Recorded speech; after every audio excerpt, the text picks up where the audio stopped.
What if aliens were already here? Not in the future, not as a theory, but here, now, living in vaults, being experimented on, being silenced. And what if the only two people who could tell the world the truth were chosen for this exact moment before they were even born? That is the premise of Disclosure Day, the new Steven Spielberg sci-fi thriller that just hit theaters on June 12, 2026, and already made over $92 million in its opening weekend alone. Emily Blunt, Josh O'Connor, Colin Firth, Coleman Domingo, a living alien on a broadcast stage, and one single word at the end of the film that is already breaking the internet. I'm your host on Dala Recap, and today we are going scene by scene, spoiler by spoiler, through one of the most talked about movies of the entire year. Strap in. This one goes deep. The movie doesn't open with aliens. It opens with the world on the edge of collapse. It's 2026. Multiple nations are escalating toward armed conflict, the kind of geopolitical tension that fills news tickers and keeps diplomats awake at 3 a.m. War is not a theory. It's a countdown. This is important. Hold it in the back of your mind, because what's about to happen in this story doesn't just expose a secret. It stops a war. Meet Daniel Kellner, cybersecurity expert, former employee of a corporation called WardX. The movie opens mid-mission. He's already on the run. Here's what happened before we arrive. Daniel worked inside WardX, a shadowy government contractor with one very specific, very secret purpose: managing everything the public doesn't know about extraterrestrial contact. And Daniel found what they were hiding. He stole it all. A shard of actual alien technology. Hard drives packed with classified files.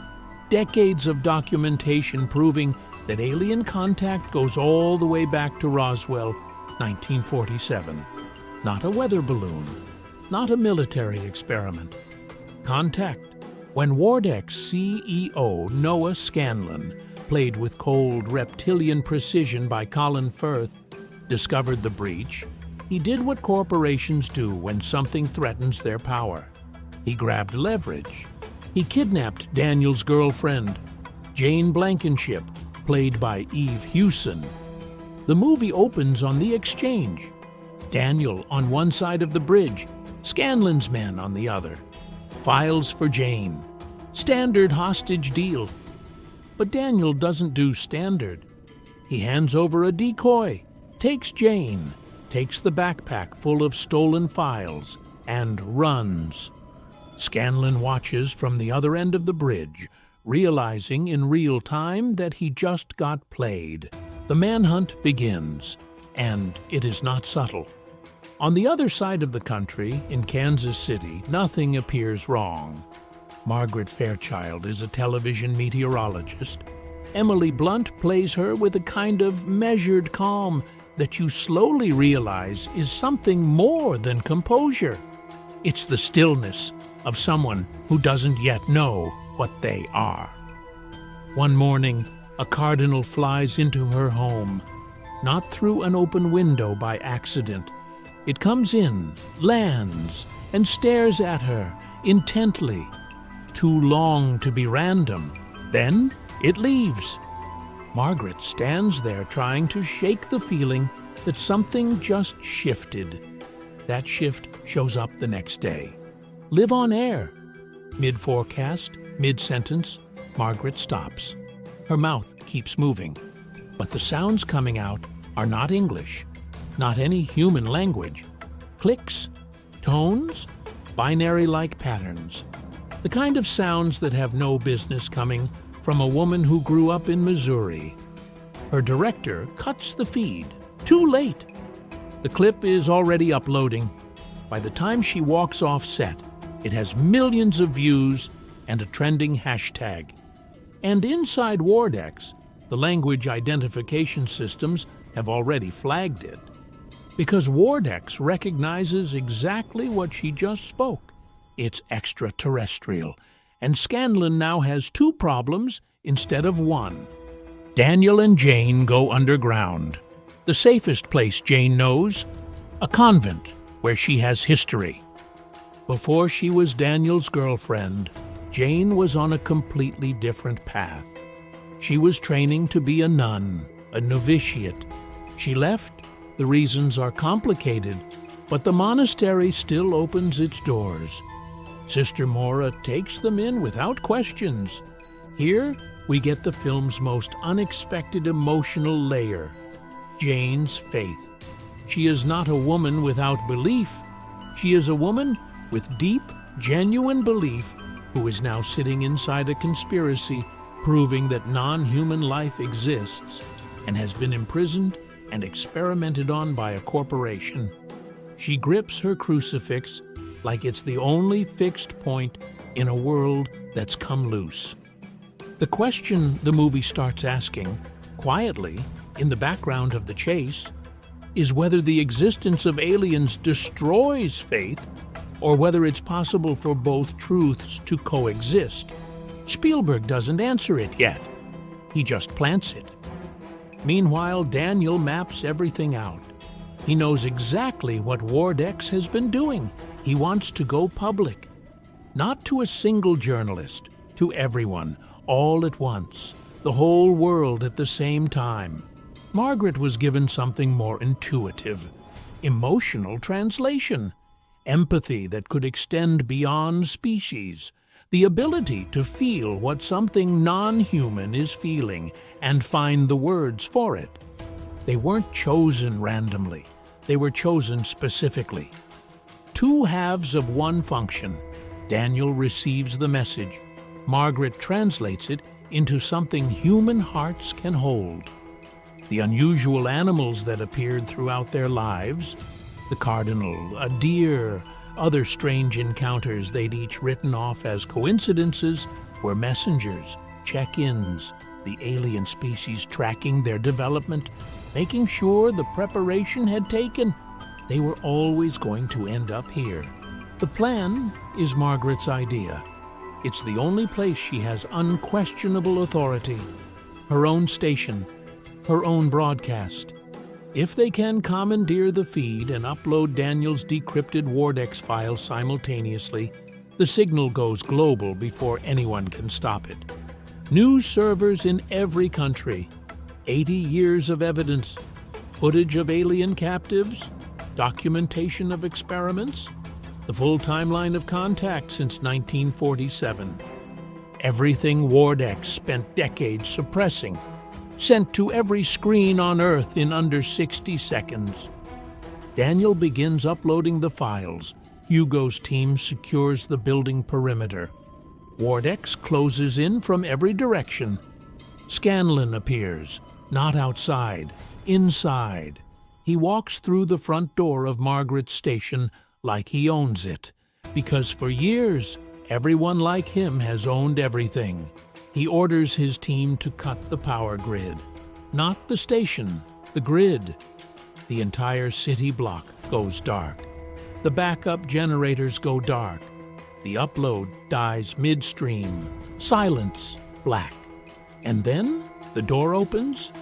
Jane. She's been running since Daniel was taken.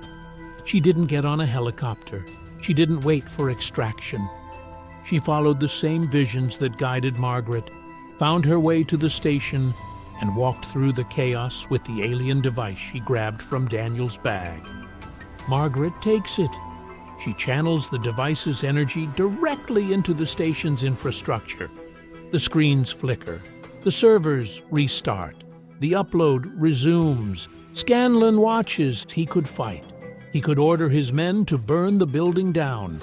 But he looks at the screens, at the footage now streaming to 70 countries, and something in him simply stops.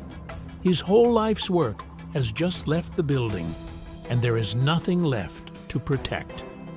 He pulls a chair over and sits down, and watches it end. Hugo wheels it out. In vivo, 17 is not what anyone expects from a movie Alien. It doesn't attack. It doesn't speak in melodramatic declaration. It simply stands, tall, still, ancient, in the way something is ancient when it measures time differently than we do.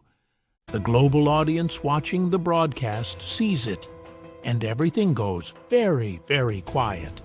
It looks at Daniel. It communicates, clicks, binary tones, a rapid sequence that means nothing to the human ear. But Daniel's rewired brain decodes it instantly. Not slowly, immediately.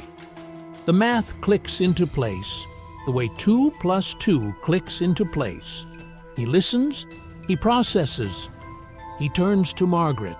He tells her. Margaret takes a breath. She walks back to the camera, the same camera she stood in front of hundreds of times to tell people about the weather. And she looks directly into the lens. Around the world, 7 billion people are watching a screen. She opens her mouth. Listen! The screen cuts to black. Spielberg doesn't tell you what the alien's full message was, on purpose. The last word Margaret says, listen, is the first word of the message, and the film decides that's enough. Because the point of the movie isn't the message. The point is the moment humanity becomes capable of receiving one. For 79 years, one corporation decided what humanity was ready to know. One corporation made the call that we were too fragile, too divided, too dangerous to be trusted with the truth.